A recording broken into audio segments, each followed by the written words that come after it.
حضرت علی اصغر کو تو اچانک اٹھایا تھا امام حسین، باہر نکلے تو گردن پہ تیر لگا تو 6 مہینے کا بچہ وہ بھی شہید ہوا، خون اچھالا آسمان کی طرف تو کہا مولا دیکھ لے، میں نے 6 مہینے والا بھی نہیں بچایا، وہ بھی دے دیا ہے۔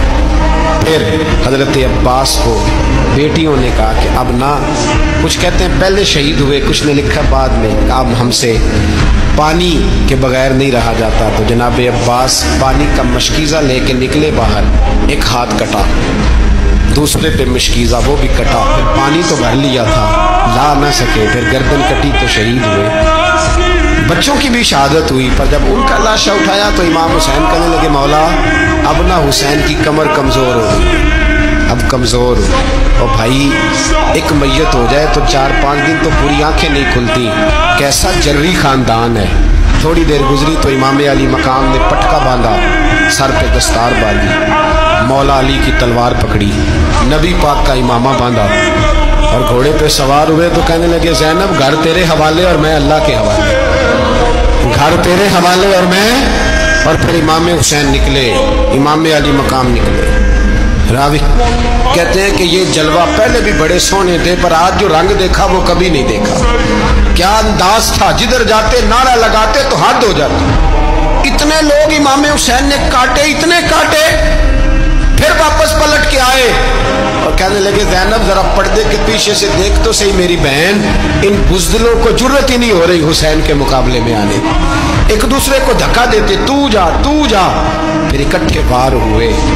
یہ کون ہے کٹا ہوا، لباس ہے پھٹا ہوا، یہ بال یقین حسین ہے، نبی کا نور عین ہے۔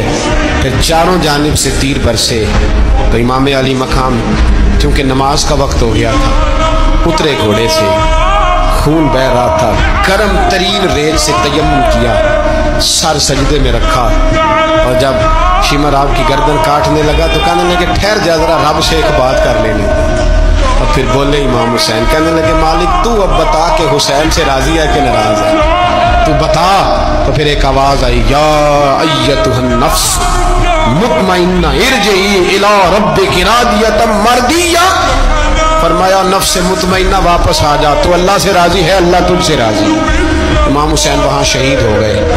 اب یہ قافلہ امام حسین کا سر کاٹ، ذرا دیکھنا غور کرنا، سر کاٹ کے نیزے پہ رکھا ہے، جسم کربلا میں پڑا، عورتوں کو گھوڑوں پہ بٹھا کے لے جایا گیا یزید کے دربار میں۔ یزید پہلے عبید اللہ ابن زیاد نے بدتمیزی کی، پھر یزید نے کی۔ سعودی عرب کا ایک مولوی بول رہا تھا، سعودی عرب کا، ان سے بھی بڑا عشق ہے، جس نے تقریر سننی ہو میرے پاس ہے۔ ہمیں لوگ مشورے دیتے ہیں کہ جو یزید کو اچھا کہے اور حسین کو باغی کہے اس کو ہم امام مان لیں، اس بے شرم بے حیا کو جو نبی پاک کے گھرانے کے بارے میں بکے اسے امام۔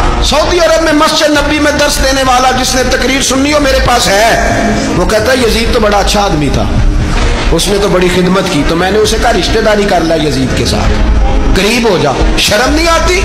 آج بھی نبی پاک کا دل دکھاتے ہو، حیا نہیں آتی، خیال نہیں آتا؟ اور لوگ گھر میں بیٹھ کے باتیں کرتے ہیں، کہتے ہیں جی جو بیت اللہ میں ہو وہ بھی برا ہو سکتا ہے۔ بیت اللہ میں تو 360 بت بھی تھے، وہ اچھے تھے۔